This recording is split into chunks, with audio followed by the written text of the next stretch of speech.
It all began on a night that was colder than most, a Halloween night, the kind of evening where the shadows seemed longer, the air thick with an eerie stillness that made even the slightest creak of wood sound like the cracking of bones. My name is James. I'm 5 years old, but don't let my age fool you. This is a night I'll never forget. It was the night I lost my babysitter, Emma. The night that changed everything. The day had started like any other Halloween. Kids in costumes roamed the streets, their laughter filling the air as they went door to door, collecting candy in buckets shaped like pumpkins. But inside our house, things were different. My parents were preparing for a rare night out, a movie, a fancy dinner. Mom had put on her favorite dress, the one that shimmered when she moved, and Dad, who normally wore his old, comfortable sweaters, had even put on a tie. I watched them from the corner of the room as they got ready, my small hands clutching a plastic dinosaur toy. "Be good for Emma, all right, James," my mom said as she gave me a quick kiss on the forehead. I nodded obediently, though I could feel a strange knot forming in my stomach. Something felt off, but I couldn't quite put my finger on it. Maybe it was the way the wind howled outside, or the strange flickering of the lights that had been happening all day. But whatever it was, it made me uneasy. Emma arrived shortly after my parents left.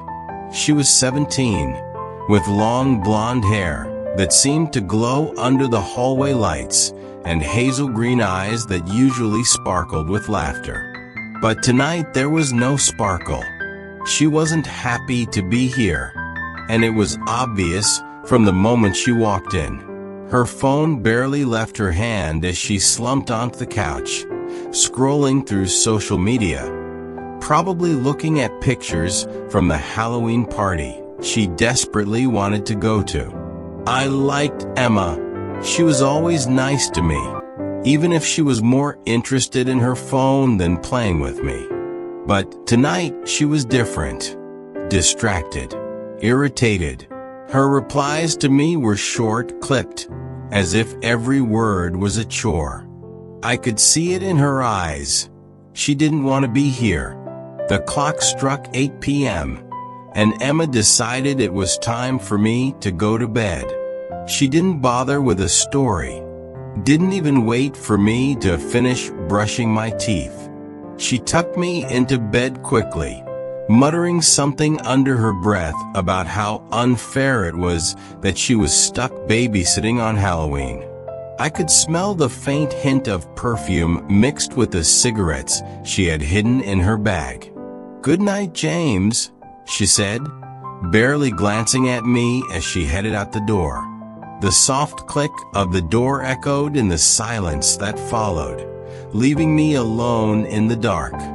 I stared at the ceiling, the familiar shapes of my room barely visible in the dim light of the moon filtering through the window. For a while I just lay there listening to the wind outside, the faint sounds of laughter from kids still trick-or-treating. But it was quiet inside the house. Too quiet. Then I heard it. At first it was just a soft sound like the faint creak of wood. I thought it was the house settling, or maybe the wind pushing against the walls. But then it happened again, louder this time. It was coming from inside my room. My eyes darted to the closet, the door slightly ajar, just wide enough for the darkness to spill out like ink. I stared at it, frozen in place. My heart began to race as I strained to hear anything else, but the only sound was the beating of my own heart, pounding in my ears. A cold sweat formed on my forehead as I slowly pulled the covers up to my chin, trying to convince myself that it was nothing, just my imagination playing tricks on me. But then, the door creaked open a little more, just an inch, but enough for me to see a pair of glowing red eyes staring back at me from the darkness. I felt my breath catch in my throat. Those eyes were fixed on me, unblinking, glowing like embers in a dying fire. I couldn't move. I couldn't scream. My entire body was frozen with fear. The eyes didn't move, didn't blink, just stared. I felt like if I moved even a muscle, those eyes would pounce, dragging me into the shadows. "Emma," I finally managed to choke out, my voice barely more than a whisper at first. But as the fear grew, so did my voice. "Emma, come quick." I heard her footsteps on the stairs, heavy, rushed, but I kept my eyes on the closet, afraid to look away. The door opened, and Emma stormed into the room, her face twisted in annoyance. "What is it, James?" she asked, her voice sharp, like she was barely holding back her frustration. I pointed at the closet, my hand trembling. "There's something in the closet," I whispered. "I saw it. I saw its eyes." Emma groaned, rolling her eyes as she rubbed her forehead. "James, it's late. You're just imagining things. There's no such thing as monsters." "But I saw it," I insisted, my voice shaking. "It's in there. Please, Emma, you have to check." She sighed, clearly fed up with me, and stomped over to the closet. "Fine. I'll prove to you there's nothing in here." She grabbed the handle and yanked the door open, revealing a row of jackets and clothes hanging neatly in the small space. She pushed the hangers aside with a huff, showing me the empty floor. "See," she said, turning back to me. "There's nothing here.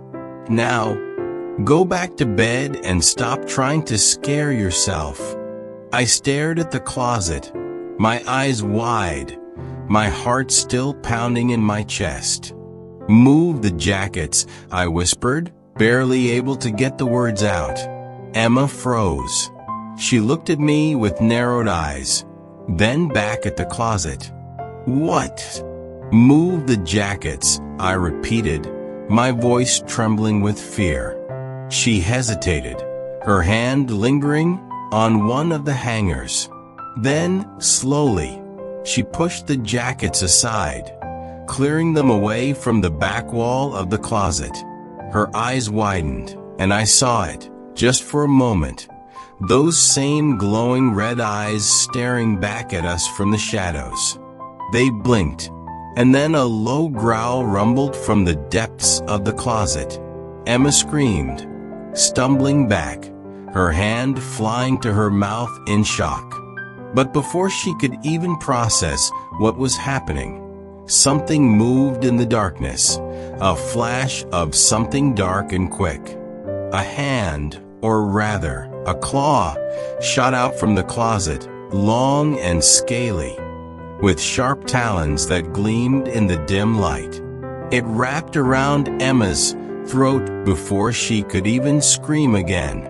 Her eyes bulged with terror as the monster's grip tightened, dragging her closer. "You should have listened to him," the monster's voice rumbled, deep and menacing. It sounded like 1,000 rocks grinding together, each word dripping with malice. "He told you I was real," Emma thrashed, her hands clawing at the monster's grip. But it was no use. It was too strong.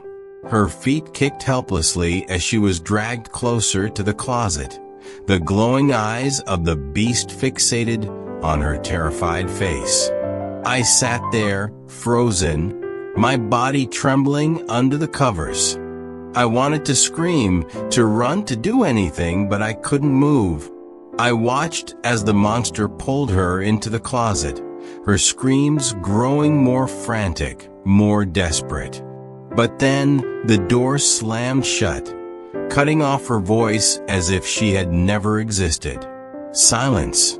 The room was so quiet I could hear the wind outside, the distant sound of children's laughter from far off in the neighborhood. But inside there was nothing, just the faint creak of the closet door as it slowly opened again.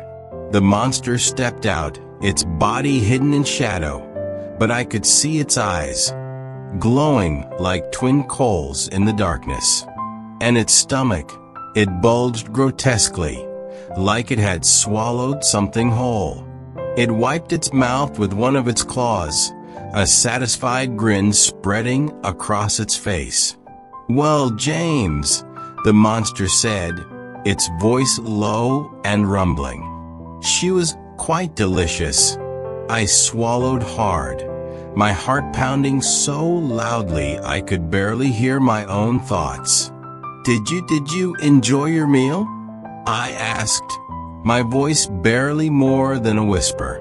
The monster chuckled, a sound that sent shivers down my spine. "Yes," it said. "She was much tastier than I expected." "You were right, James, she did make a better meal than you."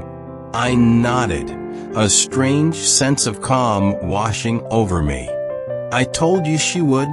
We sat there for a long moment, the air between us thick with silence. The monster didn't move, didn't speak, just stared at me with those glowing red eyes. And then from outside, I heard it, the familiar sound of my parents' car pulling into the driveway. The headlights flashed across the window as they parked, and I could hear the faint murmur of their voices as they approached the house. A wicked grin spread across my face. "Well, Mr. Monster," I said, my voice quiet, almost conspiratorial, "if you liked having my babysitter for dinner, how would you like to have my parents for dessert?" The monster's grin widened, its eyes GLE, aiming with hunger. It let out a low, rumbling laugh as it slunk back into the shadows of the closet, waiting.